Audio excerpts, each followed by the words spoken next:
good. Nothing is harder than juggling the hot sauce that is destroying my mouth right now.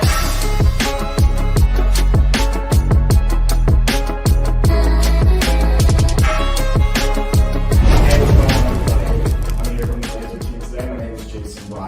We have Jay Glazer next to us, the man, the myth, the legend, our fearless leader. So Jay, let me ask you, how are you with hot food? I don't really know. I think I'm okay. We'll find out today as we devour 10 hot sauces for the Hot Ones Challenge. I really have no idea what to expect. Some people say it's easy. Others look like they're about to die at the end of it. We'll find out. Let's get to it. Starting off with the classic. It's an 1800 Scoville level. So I'm going to take the hot sauce as I've been instructed. Now I'm going to get all up in that business. All up in that business. And if anybody watches the Hot Ones, you know that the interviewer also has to partake. So Jason, how are you with hot sauce? We're about to find out.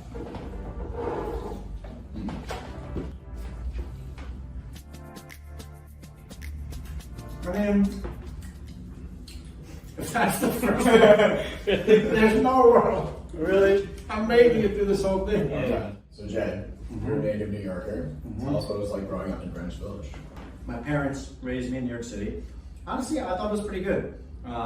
It's way more neighborhoody than people think. You meet a lot of people in your area. You know, you go to school in the neighborhood. You meet people the way you would in living in town. But at the same time, you have museums. Like 1 year, my school was closed for asbestos. That's like a very New York City thing. And we actually spent a semester studying at the Natural History Museum. So I think those kind of situations and circumstances are pretty special and unique to New York. And I don't know, I loved it. And if you can live in New York, you can pretty much live anywhere. So, you know, pretty good. Not a great wing eater, we're noticing from Jason. Not full level. All right, for our second wing, we have Dawson's hot sauce. It was Scoville level of 7,000. Full dousing here. Wow. It just lot. came out hot. That's a lot. Just for the camera to see, I am going full Scoville. I'm not cheating myself on these. I don't know about Jason over there. I'm going full board. We can give a little zoom in on here after just to show we're not cheating. That's pretty good. Interesting. That one's good. Yeah. That one's delicious. So Jay, some people may not know this about you, but growing up, you spent a lot of time in performing arts. Included opera, theater, even ballet. All about that. Oh, accurate. So, I don't even know how I got into it. I grew up in, like, very close to Union Square. Oh, it has a kick to it. Has a little kick there. I grew up in Union Square. There was an acting class called Lee Strasberg, which is like a very famous acting school, like 3 or 4 blocks from where I grew up. And I don't really know how I got involved, but basically every Saturday my parents would send me there for a class. I think it started like 8 a.m. and went till like 3. So it was like basically like going like babysitting. I was in class with Scarlett Johansson, Lady Gaga. Nobody was famous. We were kids. So it was a pretty legit class. And then from there, I just kind of kept getting more into performing arts. I went to a performing arts camp called French, which a lot of people know about. Then my dad was a professional ballet dancer, so he really like pushed dancing on me. And then for the opera part, at my bar mitzvah, believe it or not, I sang, and everybody was like, holy crap, this guy can sing. I was like belting out these like, my Haftorah portion, and then I started singing. So it all kind of just came falling together. And I wasn't ever that big into sports. I was like on a soccer team and some little things here and there, but it wasn't really like my passion. So I got into acting and the performing arts. It's pretty impressive as a class with Scarlett Johansson and Lady Gaga. Do you consider yourself a little more talented than them in that class? I will say, on my honor, I was the star of that class. They were not. So clearly I've just underachieved as a real estate broker. For our next hot sauce, we have Clark and Hopkins at 15,700 Scoville. Feeling it in the nose a little. I'm definitely tearing up a little bit. This one is really not want to come out. Stupid, Jeez. stupid ketchup. What's happening? I'm not getting cheated here, folks. To kind of go off that opera, theater, and ballet, you studied Shakespeare also in England? Yeah. What was that experience like? Do you think it's important to study abroad? Crushed that wing, by the way. What was that experience like? Well, the Shakespeare thing actually is kind of only like tangentially related to the acting stuff. So I actually got to middle school and I had a teacher named Mr. Derringer who was like big into Shakespeare, and he turned me on to it. And I just like really resonated with it. And so I sort of fell off acting and theater when I went to college, but I knew I really wanted to study Shakespeare still, so I became a lit major. And then when I was in college, I studied a lot of Shakespeare text. Like I taught it, I studied it as if it were literature, although it should always be considered theater. Shakespeare is not literature, it is theater. But I studied it more in a literature type style, and then I just decided I wanted to continue pursuing it, so I got a master's degree in Shakespeare studies, which is obviously a crazy conversation starter. As far as studying abroad goes, I loved it. I went twice to England, once for undergrad and then once for graduate school. I think if you want to be culturally enriched and you want to experience different cultures, I think especially where we get so bogged down in like our very little world, I think studying abroad is great. If you can afford to, if you have the luxury to, 100%. I'm gonna drink a little milk. Definitely did not want to be doing this. For our next wing here, we have what's called the Angry Goat. We're gonna double that scope level to 39,000. Jeez. When does it like really get hot? I think like the fifth or sixth. Which one are we on? 4? Yeah. Let's make this wait a little bit. I just like to continue to confirm that I'm going full bore on these sauces. I mean, this thing is like soaked. This thing is soaked. Whoa. On. Yeah. Shut Double punch that one. Oh God.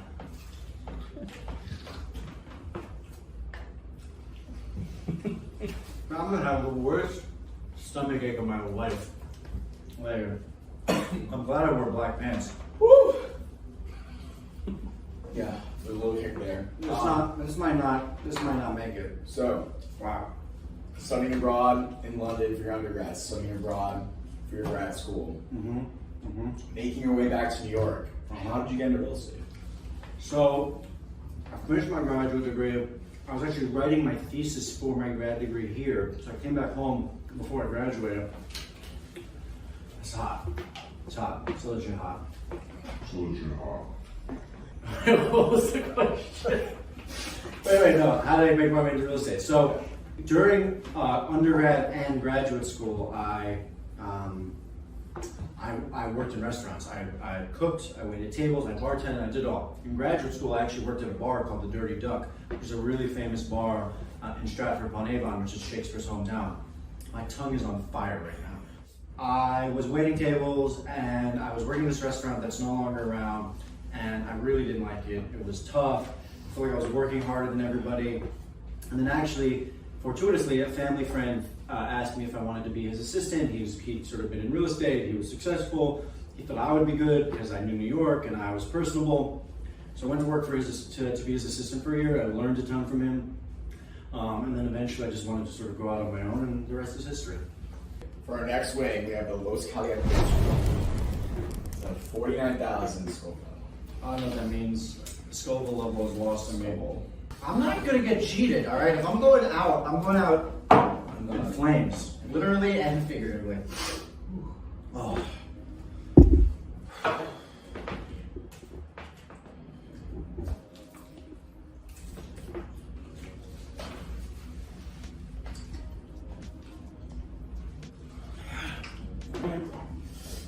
So, starting out as an assistant, making your way through the industry, you're now with the Corcoran Group. Do you think it's important to have a team now that you're here, and why would you tell people that? First of all, the short answer is yes. I do think it's important to have a team. The long answer is it really depends what you're trying to get out of this business and what kind of service you're trying to provide. For example, if you're just like an independent buy-side broker who just does like 7 to 10 big deals a year, let's say, you don't really need a team. So it really depends on what your business model is to answer that question. But if you're trying to provide like an all-encompassing service to your clients, what I always say to our clients is that if you want me to do what I do best, which is being client facing and dealing with customers and dealing with other brokers and negotiating deals, those sort of high level components of the deal to get the deal done, then I can't also be doing administrative paperwork. I can't be doing marketing.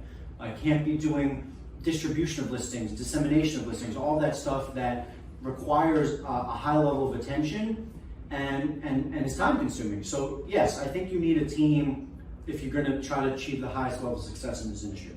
If you look at all the great agents right now in New York City and other markets, they all have teams. I mean, there are very few rock star agents who aren't in some way capacity a team. Now, some of those teams might be a team leader with like 5 assistants, so they don't call themselves a team, but for all intents and purposes, it's a team of people, so they're a team. So, as my stomach churns and burns, that's the answer to that question. We have the Coco Ghosts, says 71,000. Jeez. Scope level. Oh, wait, where is this on this tier? Here? Yeah. How many are there? 4 more after that. Oh my lord. All right, at least we're halfway through. Over halfway through. This thing is nasty looking. This looks like a Guinness hot sauce. At some point, something's just gonna hit hard and like a gasket's gonna go off in my head. Okay. Yes, Jason. How can I assist you? From an assistant to on your own to building up this team, you've been in the industry now for over 12 years. Wow. There's some crazy stories of how to come out of those 12 years. Is there one story off the top of your head that you can tell us? Like the craziest story? Craziest story. Yeah, I mean, it's crazy, but not in a good way. Like, it's more like a stressful story, but it is crazy because of the context. So, I got hired to sell a wing. That thing is clean. I got hired to sell a $16 million apartment on Central Park West. Like, for all intents and purposes, a trophy home. And as you know, on the Glazer team, we really pride ourselves on like trying to accommodate as many appointments as we can. Like, we don't put our schedules in front of you. Are sweating, by the way. You are legit sweating. Basically, it's a top broker from another company who I like and represents a lot of people on the Upper West Side. I was like, oh, I have someone for this apartment. I really want to get them in. And I was like, listen, I really can't accommodate you today. As you know, I would do everything in my power, but my schedule is jammed. And she was like, it's going to be a really good showing. Let's do the showing. So I basically like went out of my way, bumped appointments, like totally screwed up my schedule to accommodate her. And we get to the showing, and of course her clients are like 30 minutes late, which is just like the dagger. It was brutal. Like totally ruined my day, my schedule, ruined like meeting other clients. Everybody was mad at me. That's not even the story. So we do the showing. The clients are very nice people, but clearly don't have any sense of urgency. Basically, at the end, like we're literally by the front door, the client says, I have to use the bathroom. Now, the apartment hadn't been lived in probably 5 or 6 years, and we had it staged and painted, so there was a lot of debris in the apartment. So the debris was like in the sink and in various places. So the guy uses the bathroom, and we rush out, and the next morning at like 8 a.m. on a Saturday, I get a call from the super being like, yeah, the apartment is flooded. And I was like, I'm sorry, what?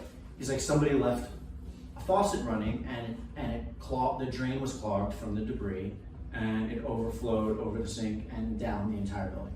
My heart, of course, dropped. I thought I was gonna die.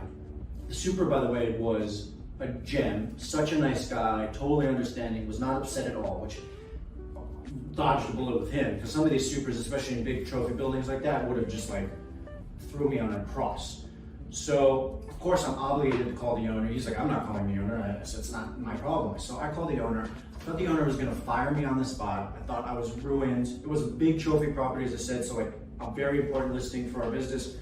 And she was super understanding. She didn't even blink an eye. She wasn't frustrated at all. Luckily, the super addressed it immediately. It minimized much of the damage. Only a few apartments actually had real residual damage, and insurance covered everything. And we ended up selling that apartment where I think 5 or 6 brokers had the listing before me. So we actually not only had that issue without having any problems, but we also then sold the apartment. So to me, to this day, it was like, I don't know, not crazy, but just insane. Angry Scorpion. At 109,900 scope level. Oh, jeez, this is a big jump. I would just like to continue to affirm that I have a legit hot sauce on here. This one smells hot. Like this one, you can smell the hotness coming off of it. Jeez. Okay, ready? Stepping aside from real estate, Jay, let's dive into that personal life for a second. You've recently become a father. I have? Yes, Tell us about that. I need a moment. Well, first of all, my daughter's amazing. Her name is Ruby.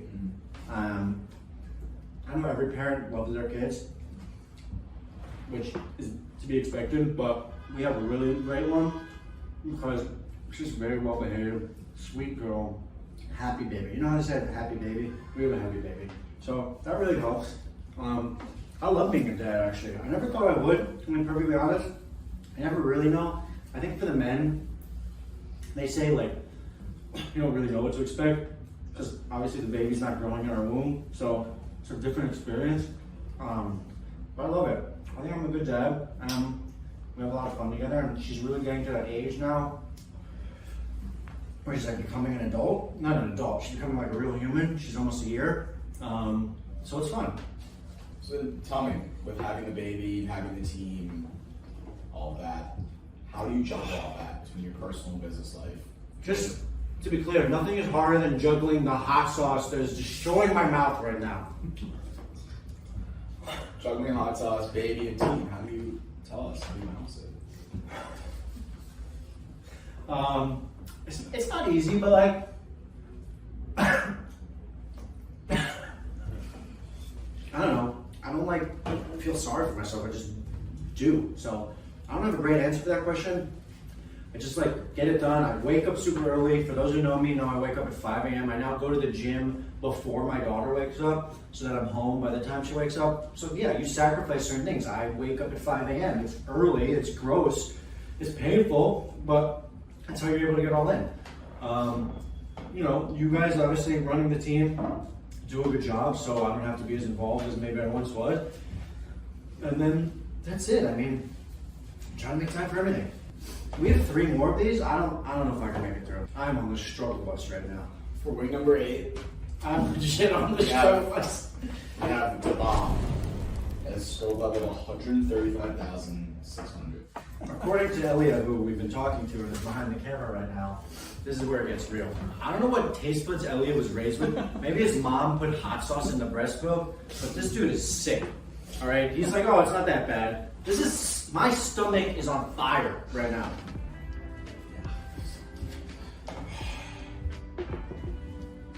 Oh, this one comes out real. I'm still going for it. I'm not gonna lie. I've maybe tailored back a tiny bit. Jason put a lot on there. I gotta get the bread right here. It's possible this comes out another orifice.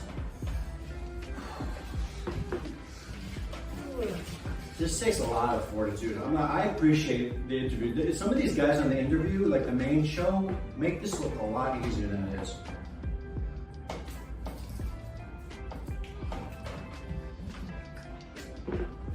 Oh god. Oh! Jack, on such a busy schedule, how do you maintain balance, and why would you? What What would be your advice for new agents coming in the industry? I think Jason is more than I am. He asked that question for me. All right. Continue. Advice for new agents. Again, I don't have a great answer for this. I wish I did. But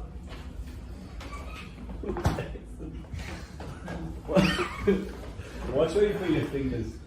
having done this for now 12 years or more, Okay. every agent that I meet, or a lot of agents I meet, who want to be successful, you're not even listening to me. I was just doing this like. Woo! I can't. I'm in it, baby. I'm in it. I'm in it. Okay. New agents advice. Hold on. It really helps. Jason, get a little bread. Yeah.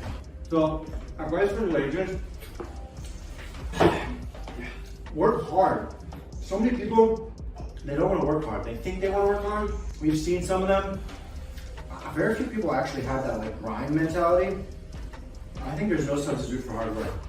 Again, maybe it's a corny answer.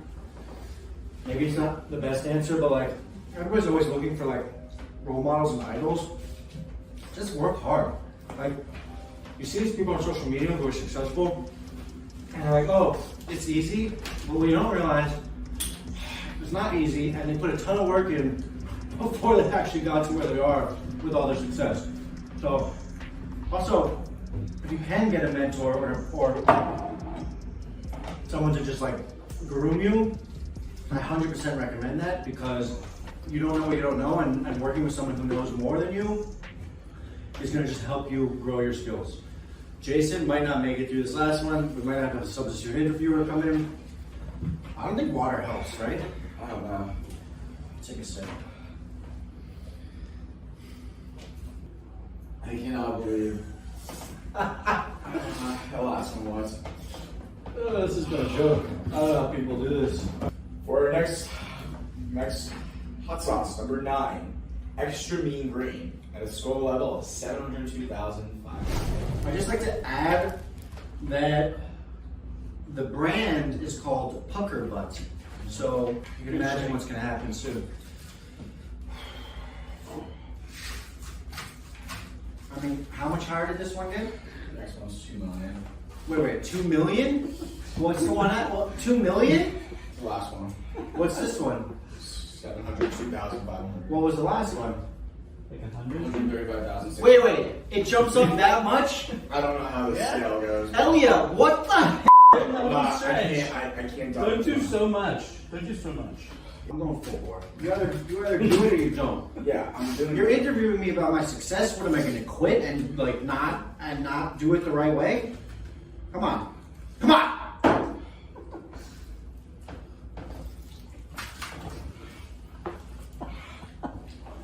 Come on!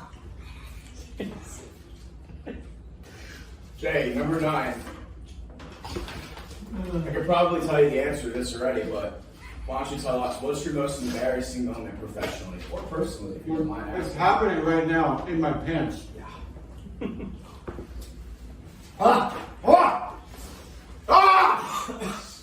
I definitely pooped my pants once during a showing, so that was pretty embarrassing. I couldn't hold it in, which is kind of similar to what's happening right now. And yeah, that happened. Nobody noticed, thank God, but it was pretty gross. So I was having stomach problems that day, and lo and behold, I pooped my pants. So yeah. To our last question, and to our last hot sauce, the last dab. 2 million score line. You are legit sweating. Am I sweating? Not as much. Okay, and for our last portion. Oh my God! I absolutely obliterated that one. Look at that. That is on there. Oh my God. Oh my sweet, sweet God. I'm not gonna hit that one. Alright. I need like a 2-second. Didn't Gary Vee do this? He said it's all in the head, right?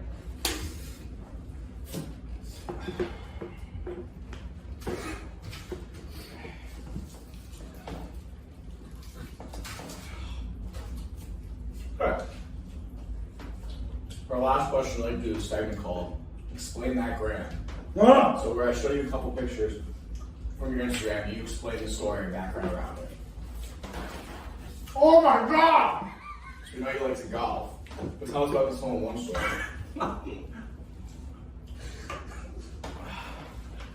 I did it! I did it, everybody! Hole-in-one story. So, crazy. For anybody who plays golf, golf is a very frustrating game. I was having a horrible round, and I got up to a par 4, the 7th hole at Engineers in Long Island, 287-yard par 4, and I just ripped my driver and couldn't find the ball anywhere. Again, par 4. Everybody's like ripping me. I'm like, it might be in the hole. We're looking on the side, we're looking in the front, we're looking long. So finally, I'm just like, screw it. And I walk up to the hole, and the ball's in the hole. Hole in one on par 4. Next question. Next question. So during COVID, it looks like you bought yourself a pair of abs. Tell us what's the story about that. I did buy myself a pair of abs. Truth be told, everything this photo is edited. 100% not Photoshop. Definitely strategic lighting, I'm not gonna lie. A little down lighting, a little angle there. Did not buy myself a pair of abs. But I just got healthy during COVID. As you guys know, there wasn't much to do. Our business was legally shut down. We literally couldn't be brokers. So I just ate really well. Every meal I cooked, just started shredding weight, and I was working out, and the abs came out. My head is on fire right now. Tell us about this listing and why you're ranking like that.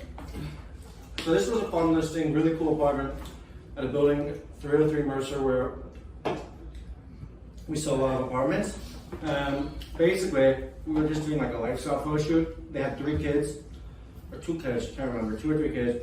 And there was a bike out, so I just got on it. Everyone knows I like to have fun. I like to be goofy, I like to be authentic. So, I mean, really not that much happening here. Just me sitting on a kid's bike, because I'm weird. After our last photo, it looks like you brought your daughter to work recently. Yep, I did. That is, when is that from? Wow, she looks a lot different now. So, I brought Ruby to the office. I actually take this baby carry out almost like 4 or 5 times a week. It's great. I put her around me. She just like dangles. It's a lot of fun. She loves it. I like it. People are always looking at it, smiling. Just a great photo. Nothing much to it. I am bleeding out of my nose. Alright, and to end off the interview, look to the camera and tell us what you got going on, Jay. You're looking at it. I'm basically 1 degree away from just internally combusting. I will say, all things considered, as much pain as I'm in right now, I think I hit that pretty solid. I mean, I doused those wings, all right? I didn't see exactly what was going on that side, but I doused those wings, and I survived the Hot One Challenge. I don't know who quit, which celebrities quit, but I own you. But you gotta go, so Jay.